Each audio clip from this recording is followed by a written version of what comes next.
স্বাগত এখন দুপুরে পুরো আয়োজনে আপনাদের সঙ্গে আছি আমরা দুজন, আমি তাসওয়ার নাফি এবং আমি জেনিসিয়া বর্ণা।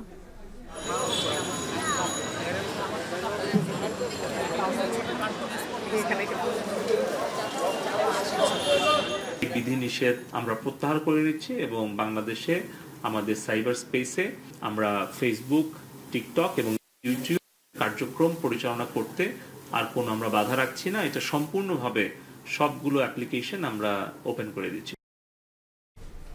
নাফি, সব বিধিনিষেধ উঠিয়ে খুলে দেওয়া হচ্ছে সামাজিক যোগাযোগ মাধ্যম, ফেসবুক সহ যেসব সামাজিক যোগাযোগ মাধ্যম ছিল সেগুলো খুলে দেওয়া হচ্ছে এবং সংশ্লিষ্ট প্রতিষ্ঠানের সঙ্গে বৈঠকের পরে এসব তথ্য জানিয়েছেন আইসিটি প্রতিমন্ত্রী। এ নিয়ে এছাড়া স্বাভাবিক হয়েছে ইন্টারনেটের গতি এবং এ নিয়েও এখন দুপুরে থাকছে বিস্তারিত।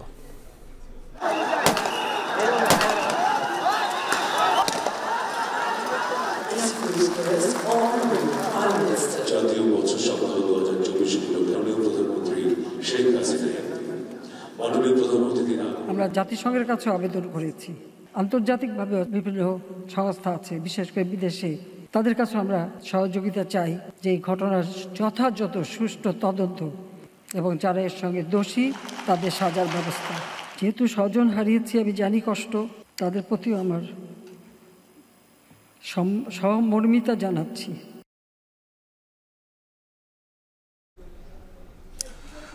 কোটা আন্দোলন ঘিরে সহিংসতায় হতাহতের ঘটনা তদন্তে জাতিসংঘের সহযোগিতা চাওয়া হয়েছে বলে জানিয়েছেন প্রধানমন্ত্রী। এবং এই তদন্ত কাজে বিদেশি প্রতিনিধি রাখার ব্যাপারে আগ্রহ প্রকাশ করেছেন প্রধানমন্ত্রী শেখ হাসিনা। এখন দুপুরে এ নিয়েও আমরা বিস্তারিত জানাতে চাই, তবে শুরুতেই জানাতে চাই আইসিটি প্রতিমন্ত্রীর সাথে সংশ্লিষ্ট যে সামাজিক যোগাযোগ মাধ্যমগুলো রয়েছে সেগুলোর প্রতিনিধি দলের যে বৈঠক হয়েছে সেটি নিয়ে। নাফি, শুরুতেই কিন্তু আমরা বলছিলাম যে সামাজিক যোগাযোগ মাধ্যমগুলো খুলে দেওয়া হবে এবং সেটি বিকেলে খুলে দেওয়ার কথা থাকলেও খুলে দেওয়া হয়েছে ইতিমধ্যে, এবং ইন্টারনেটের যে গতি সেটি কিন্তু স্বাভাবিক হয়েছে।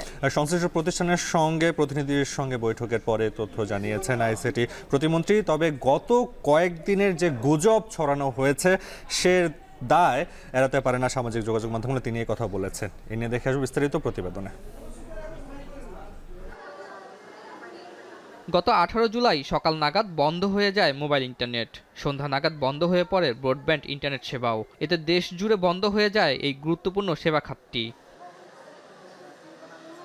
এর 5 দিন পর ব্রডব্যান্ড সেবা চালু হয় আর 10 দিন পর চালু হয় মোবাইল ইন্টারনেট সেবা। কিন্তু বন্ধ ছিল সামাজিক যোগাযোগ মাধ্যম ফেসবুক, টিকটক ও ভিডিও প্ল্যাটফর্ম ইউটিউব। মূলত অনলাইন মাধ্যমে গুজব ছড়িয়ে পড়ায় এসব মাধ্যম থেকে সদুত্তর চায় সরকার। গতকাল মঙ্গলবার ইমেইলের উত্তর দেয় এই 3 মাধ্যম।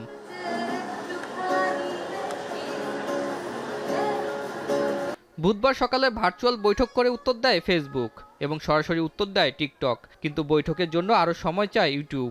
বৈঠক শেষে প্রেস ব্রিফিংয়ে আইসিটি প্রতিমন্ত্রী পলক জানান, 16, 17, 18 জুলাই ফেসবুকে আপলোড হওয়া কন্টেন্টের ব্যাপারে অসহযোগিতার বিষয়ে অসন্তুষ্টি জানিয়েছে সরকার।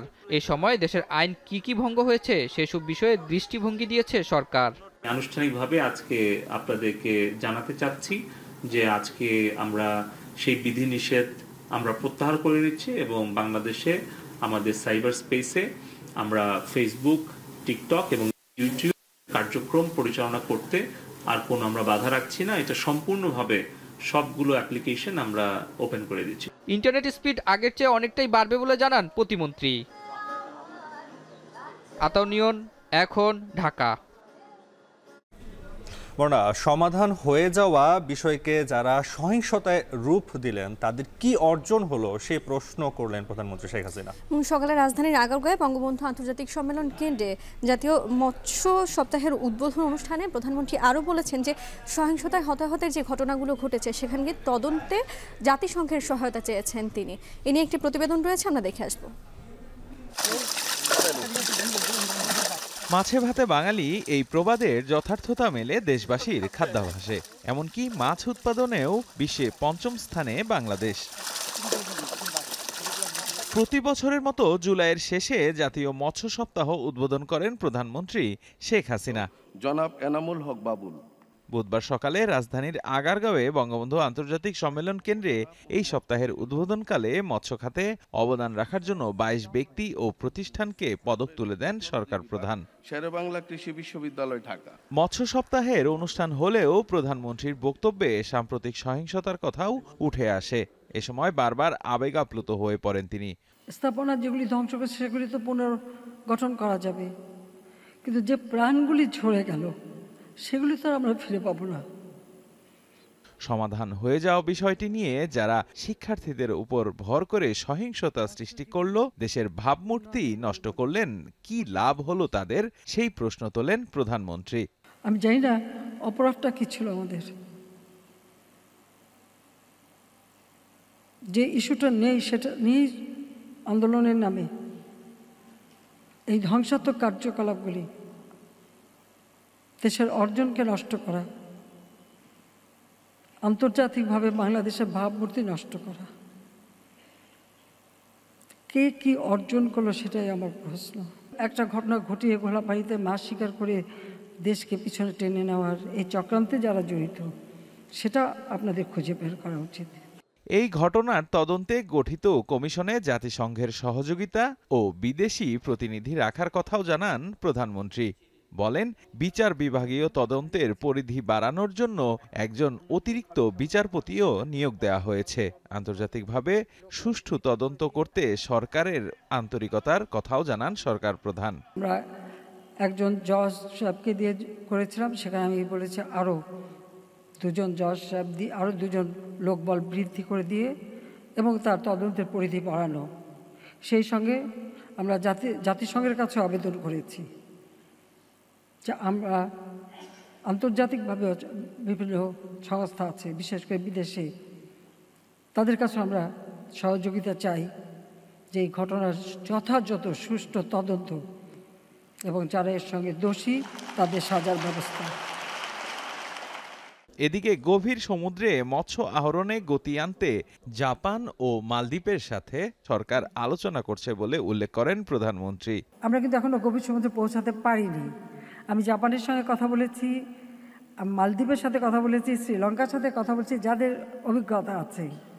তবে এখন বোধহয় জাপান, মানে আমরা চাই এটা প্রাইভেট সেক্টরই হবে, সরকারে না, কিন্তু যত রকম সুযোগ সুবিধা করে দেওয়া সেটা আমরা করে দেব, কারণ সেটা আমাদের দেশের কাজে লাগবে। আগামীতে মৎস্য উৎপাদন আরও বাড়িয়ে দেশের অর্থনীতিকে সমৃদ্ধ ও তরুণদের কর্মসংস্থান বৃদ্ধিতে উদ্যোগী হওয়ার আহ্বান জানান প্রধানমন্ত্রী শেখ হাসিনা। সকলেরই সহযোগিতা চাই। দেবরাজ দেব, এখন, ঢাকা।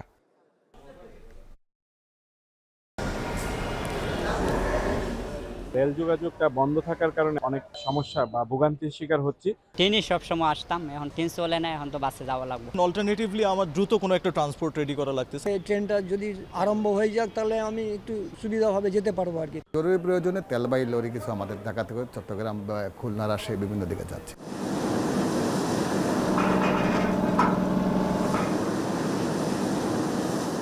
নৌপথে পণ্য পরিবহনের দ্বারা আমাদের রোড এন্ড রেলের চাইতে প্রায় 4 ভাগের 1 ভাগ খরচ হয়। চিটং থেকে ঢাকা, নোয়াপাড়া, ঘোড়াশাল, এগুলি সবগুলি ড্রেজিং এর দরকার। নদীগুলিকে যদি আমরা আবার সচল করতে পারি, চট্টগ্রাম হয়তো আবার ঘুরে দাঁড়াবে। এই নিয়ে এখন দুপুরে থাকছে বিস্তারিত। 9 দফা দাবিতে আজ সারা দেশে মার্চ ফর জাস্টিস কর্মসূচি পালন করছে বৈষম্য বিরোধী ছাত্র আন্দোলন। ঢাকা সহ দেশের সকল মহানগর ও জেলা শহরের আদালতকে ঘিরে মূলত এই কর্মসূচি পালন করছে শিক্ষার্থীরা, যেখানে অংশ নিচ্ছেন শিক্ষক ও আইনজীবীরাও। রাজধানীতে সকাল থেকে সুপ্রিম কোর্টের মাজার গেট ও পুরান ঢাকার নিম্ন আদালতের ভেতরে অবস্থান নেওয়ার চেষ্টা করে শিক্ষার্থীরা। তবে আইন শৃঙ্খলা বাহিনীর অবস্থানে দুপুরে ঢাকা বিশ্ববিদ্যালয়ের ভেতর থেকে মিছিল নিয়ে দোয়েল চত্বর মোড়ে আসেন শিক্ষার্থী ও শিক্ষকরা। সেখানে পুলিশ বাধা দিলে রাস্তায় বসে পড়েন আন্দোলনকারীরা। পরে তাদের সাথে যোগ দেন আইনজীবীরাও। এ সময় সেখান থেকে 10 থেকে 12 জনকে আটক করা হয়। একই দাবিতে শিক্ষার্থীদের সাথে একাত্মতা প্রকাশ করে ঢাকার নিম্ন আদালতের ভেতরে বিক্ষোভ করেন আইনজীবীরা। রাজধানীর পাশাপাশি সকাল থেকে বিভাগীয় শহর চট্টগ্রামের আদালত চত্বর মোড়ে অবস্থান নিয়ে কর্মসূচি পালন করা হয়। এছাড়া বরিশাল, সিলেট, বগুড়া, ময়মনসিংহ ও নোয়াখালীর আদালত প্রাঙ্গণে বিক্ষোভ করেন শিক্ষার্থী, শিক্ষক ও আইনজীবীরা। বরিশাল ও সিলেটে এ সময় পুলিশের সাথে সংঘর্ষে জড়ায় শিক্ষার্থীরা। আটক করা হয় বেশ কয়েকজনকে।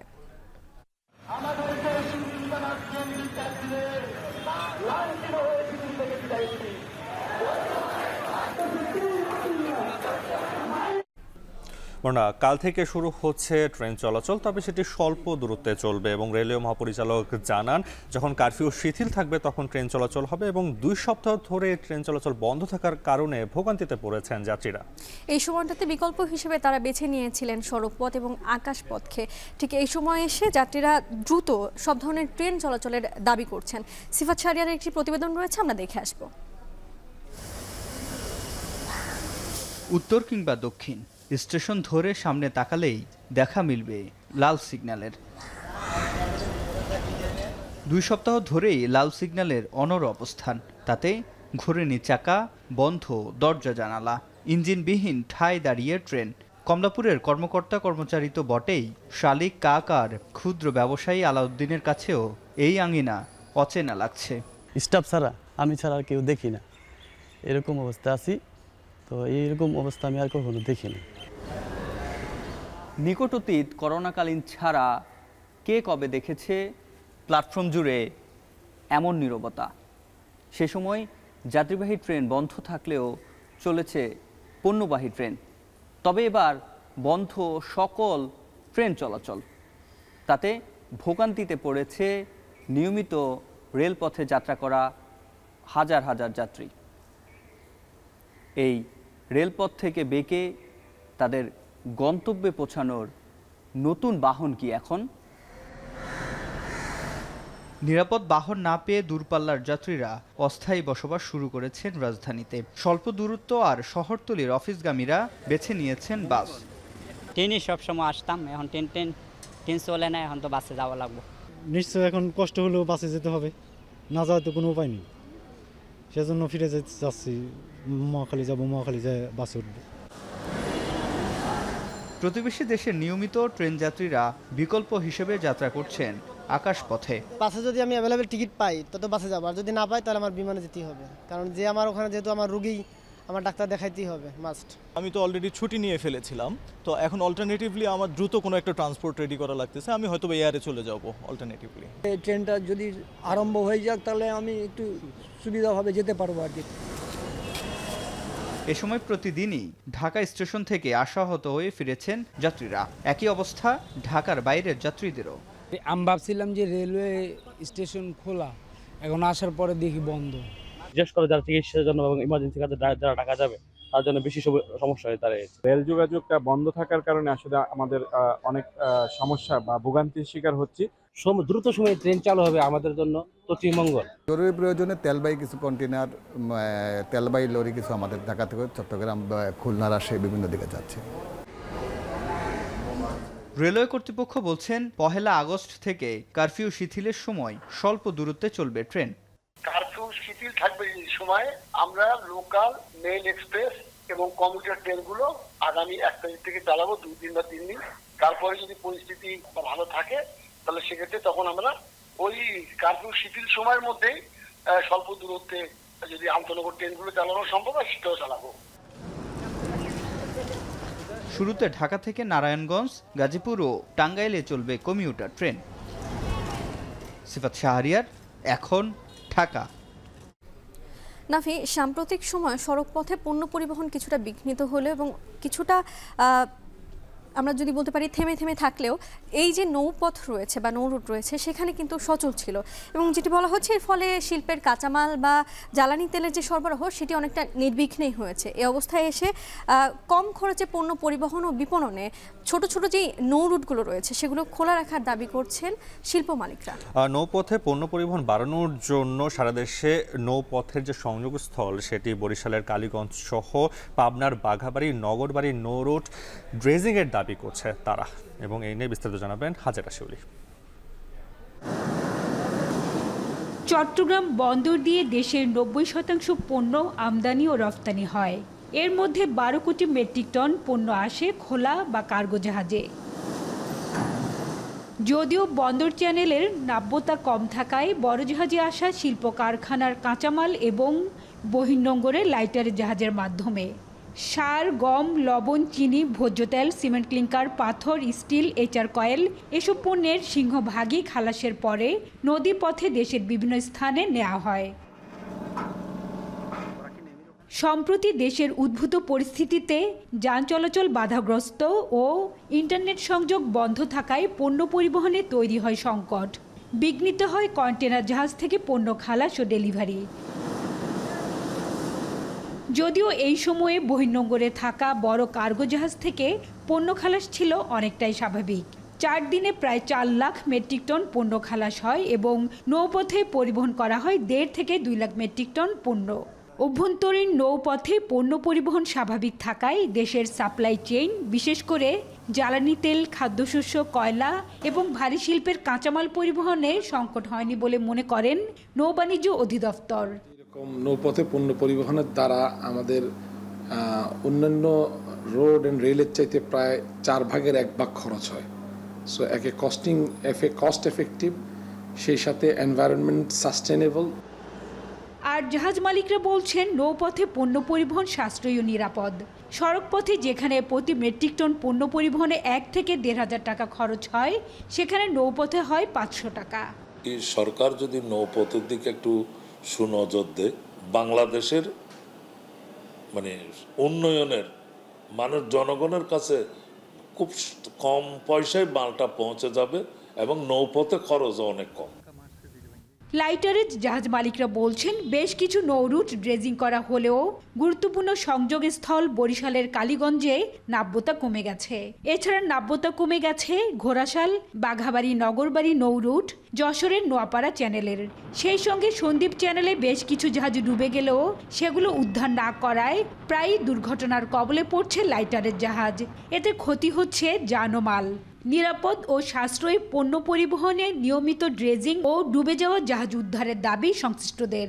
আমাদের এখন চিটং থেকে ঢাকা, নোয়াপাড়া, তারপর আমরা ঘোড়াশাল, এগুলি সবগুলি ড্রেজিংয়ের দরকার। আমরা 100% নিখুঁত ড্রেজিং দরকার, যেটা যত ড্রেজিং হবে মাইপা তত পাওয়া যায় মতো গভীরতা, তাহলে নিরাপদ হবে।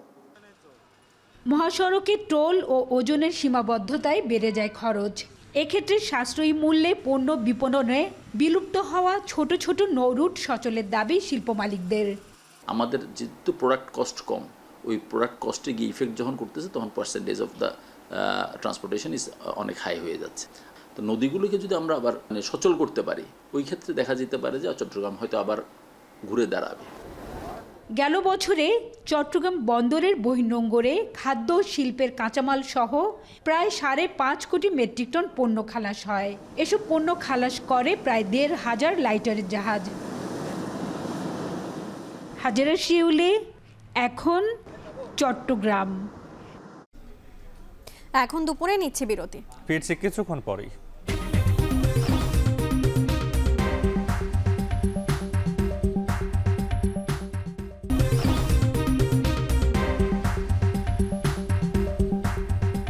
ফিরে এলাম বিরতির পর। দেখছেন এখন দুপুর। স্বাভাবিক সূচিতে ফেরার শুরুর দিনে ব্যাংকে পুরোদমে চলছে আমদানি রপ্তানি সহ বাণিজ্যিক কার্যক্রম। সাধারণ লেনদেন ছাড়াও ভিড় বেড়েছে ফরেন কারেন্সি বিভাগে। গ্রাহকরা বলছেন জনস্বার্থে ব্যাংকিং সেবা সব ধরনের বিধিনিষেধের বাইরে রাখা উচিত। সিলিয়া সুলতানার প্রতিবেদন। সঞ্চয়পত্র খোলার উদ্দেশ্যে রামপুরার বাসিন্দা ইমাম হোসেন পরিবারকে নিয়ে এসেছেন মতিঝিলের সোনালী ব্যাংকে। আরও আগে আসার পরিকল্পনা থাকলেও বাদসাধে চলমান পরিস্থিতি। সবশেষ পুরোদমে ব্যাংক চালুর খবরে বুধবার সোনালী ব্যাংকে আসেন তিনি। ভয় লাগছিল যে রোড গার্ডের কি অবস্থা কি নাকি, পরে এখন দেখতেছি না মোটামুটি গাড়ি চলে, সেজন্য আসলাম আর কি আজকে। গত কয়েকদিনে অনেকটা থেমে থেমে চলছিল ব্যাংকের কার্যক্রম। সাধারণ সময়েই ব্যাংকে গ্রাহকদের চাপ থাকে। সেখানে পরিবর্তিত পরিস্থিতিতে ব্যাংকের সময় কাটছাটে যানজটের শহরে অনেকেই পেরে উঠছিলেন না ব্যাংকের সেবা গ্রহণে। মাসের শেষ দিনে জরুরি কাজগুলো সেরে নিতে ভিড় ছিল সাধারণ গ্রাহকদের। ওই ব্যাংকে খোলা থাকলে ওই ব্যাংকের থেকে টাকা উত্তোলন করা যায় চেক দিয়া। লোকজনই তো আসতে পারে না, এর মধ্যে নিবে কিভাবে? স্কাই ব্যাংকিং বন্ধ ছিল জুলাই 5 থেকে, এইটার জন্য আমি এই কাজে আসছিলাম এবং কাজটা করে নিলাম আর কি। আমরা ঠিক মতো করে সেটা পেমেন্ট করতে পারছি, টাকা উত্তোলনের ক্ষেত্রেও ইন্টারনেট ব্যবস্থার যে সুবিধাগুলো সেগুলো ব্যবহার করা যাচ্ছে। এদিকে ব্যাংকে সবচেয়ে বেশি ভিড় দেখা গেছে ফরেন কারেন্সি বিভাগে। অনেকেই স্বাস্থ্য ও শিক্ষার মতো জরুরি সেবার জন্য দেশের বাইরে যাবেন, তাই ঢাকার বাইরে থেকে অনেকেই আসেন মতিঝিলে। ওয়ার্ক ডে যেদিন ছিল সেদিন আসছিলাম, তো 2টা পর্যন্ত যে ওটা আমি জানতাম না, তো এই জন্য এখান থেকে বলে দিল যে রোববার দিন আসেন। খরচ বেশি হলে এখন প্রয়োজন তো মানুষরা এই করে না, মানুষ যখন প্রয়োজনের দ্বার প্রান্তে যে থাকে তখন অনেক কিছুই মানুষ করে। আমরা তো সাধারণত মহিলারা অলংকারও বিক্রি করে ফেলি, করি না। অধিকাংশ বাণিজ্যিক ব্যাংকে দুপুরে চাপ ছিল আমদানি বিভাগের এলসি খোলায়। এছাড়া আটকে থাকা রপ্তানির কাজও সারতে আসেন অনেকে। গ্রাহকরা বলছেন জনস্বার্থে ব্যাংকিং সেবা সব ধরনের বিধিনিষেধের আওতামুক্ত রাখা উচিত।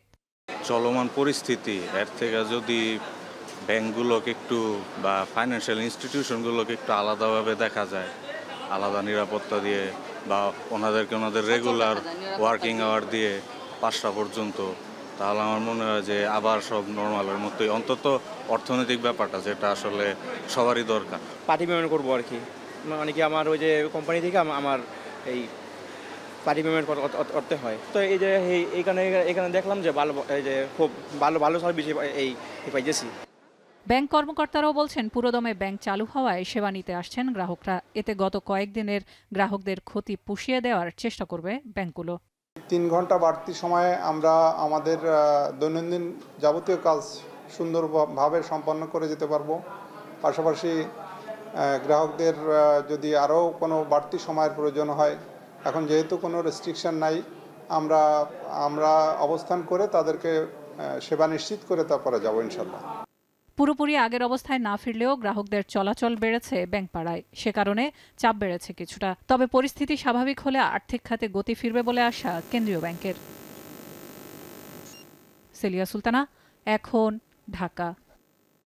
চাহিদা বাড়ায় হঠাৎ বেড়েছে ডলারের দাম, খোলা বাজারে বেড়েছে 3 টাকা পর্যন্ত, আর ব্যাংকে বেড়েছে 1 টাকা। এই বিষয়ে আরও জানাতে চট্টগ্রাম থেকে যুক্ত হচ্ছেন হাজেরা শিউলি। শিউলি, ডলারের দাম বাড়ায় কি প্রভাব পড়ছে বিস্তারিত জানাবেন।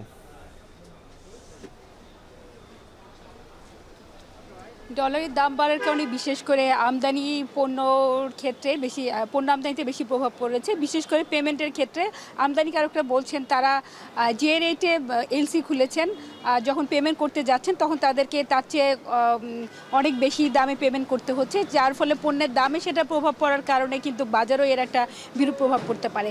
এর বাইরে এলসি খোলার ক্ষেত্রেও কিন্তু তারা সংকটে পড়ছেন এবং অনেকে আসলে দুশ্চিন্তায় আছেন বা তারা এই মূল্যের তাদের পণ্য কিনে পরবর্তী সেটা বিক্রি করতে পারবেন কিনা, এবং সাম্প্রতিক পরিস্থিতির কারণে তাদের মধ্যে কিছুটা উদ্বেগ উৎকণ্ঠা বিরাজ করছে।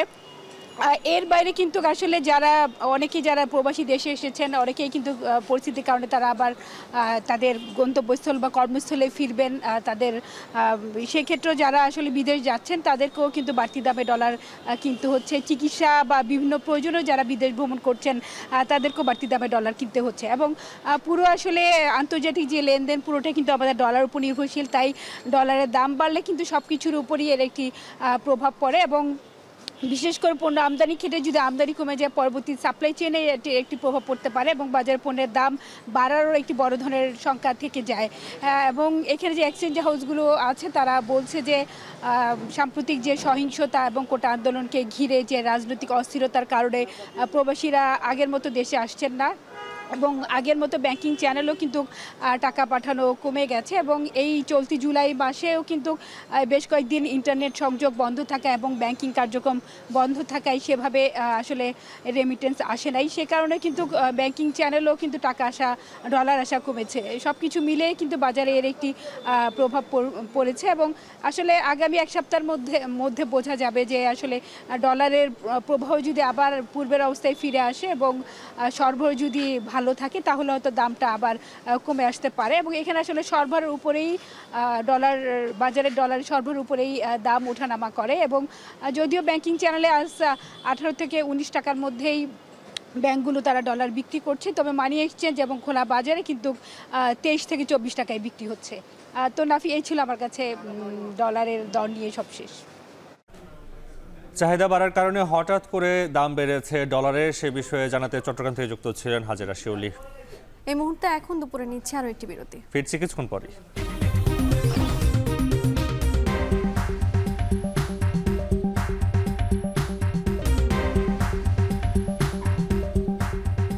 ফিরে এলাম বিরতির পর।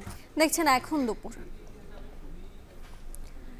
রাজশাহীতে কমেছে গরু মহিষের দাম। কিনে রাখা গরুর খাদ্যের যোগান সপ্তাহে 10,000 টাকা পর্যন্ত বাড়ছে ব্যবসায়ীদের কাছে। হাটে ব্যাপারী ও খামারির অনুপস্থিতিতে দাম কমেছে 7 থেকে 10,000 টাকা পর্যন্ত। দাম পড়ে যাওয়ার বিক্রি করতে না পারায় উভয় সংকটে ব্যবসায়ীরা। বেচাকেনা কম থাকায় মাসুল আদায়ও ভাটা পড়েছে হাটে। রায়হানুল ইসলামের ক্যামেরায় আরও জানাচ্ছেন রাকিবুল হাসান। বরেন্দ্রের সবুজ গালিচায় এক একটি পাড়া যেন এক একটি বাথান। লতা তৃণগুল্মের প্রাচুর্যে গৃহস্থের গবাদি পশুপালনের উত্তম স্থান। ফলে বাড়তে থাকে রাখাল বালকের গরুর পাল। আর খামারি বা কৃষকের উদ্বৃত্ত গরুতে ঠাসা থাকে গ্রাম নগরের পশুবাজার, কাকন, মন্ডুমালা, সিটিহাট।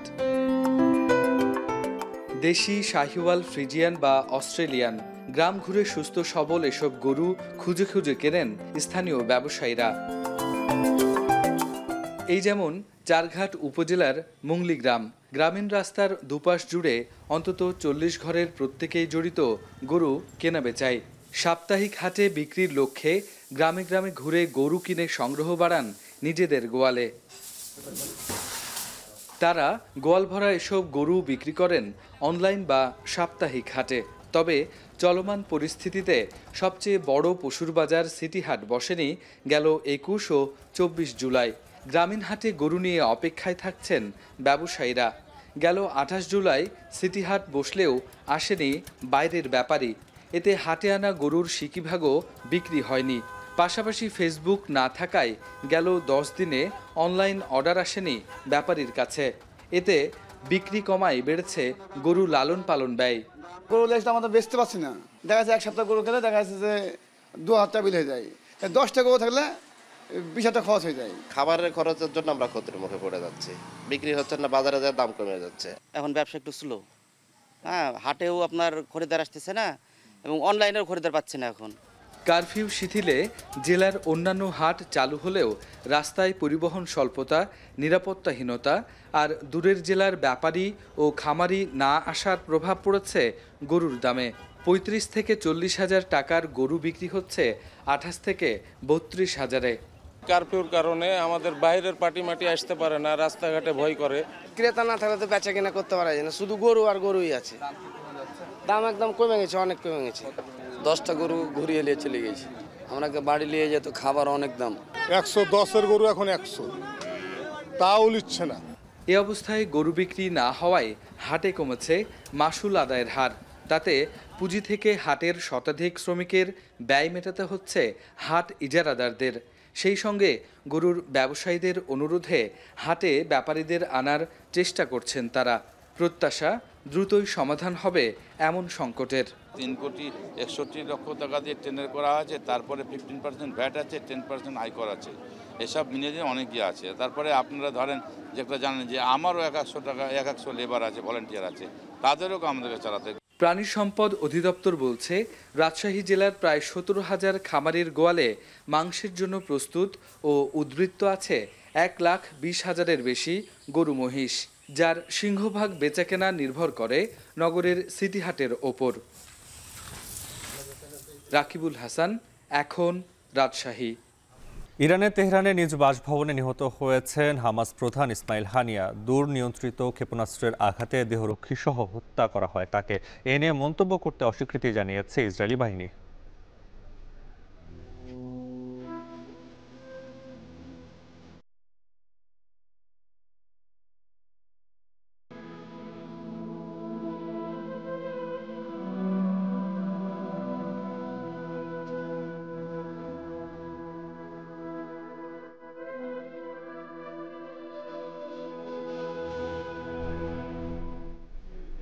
এ নিয়ে সবশেষ থাকছে এখন দুপুরে ছোট্ট একটা বিরতির পর। ফিরছি একটু পর, সাথেই থাকুন।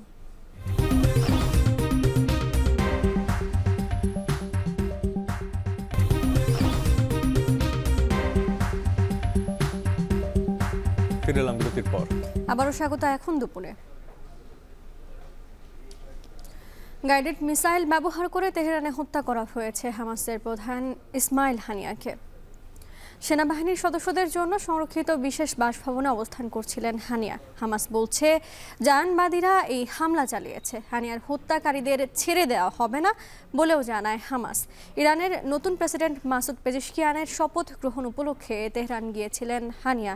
ইরান ও সৌদি আরবের গণমাধ্যম বলছে বুধবার স্থানীয় সময় মধ্যরাতে গাইডেড মিসাইল দিয়ে হামলা চালিয়ে হত্যা করা হয়েছে হানিয়াকে। ধারণা করা হচ্ছে ঘুমন্ত অবস্থাতেই নিহত হন তিনি, যদিও এ নিয়ে কোনো মন্তব্য করেনি তেল আবিব। এই ছিল এখন দুপুরে। যাবার আগে জানাতে চাই, এখন টেলিভিশন ওয়েবসাইটে দেখতে হলে ভিজিট করুন www.এখন.tv। এতক্ষণ সাথে থাকার জন্য ধন্যবাদ।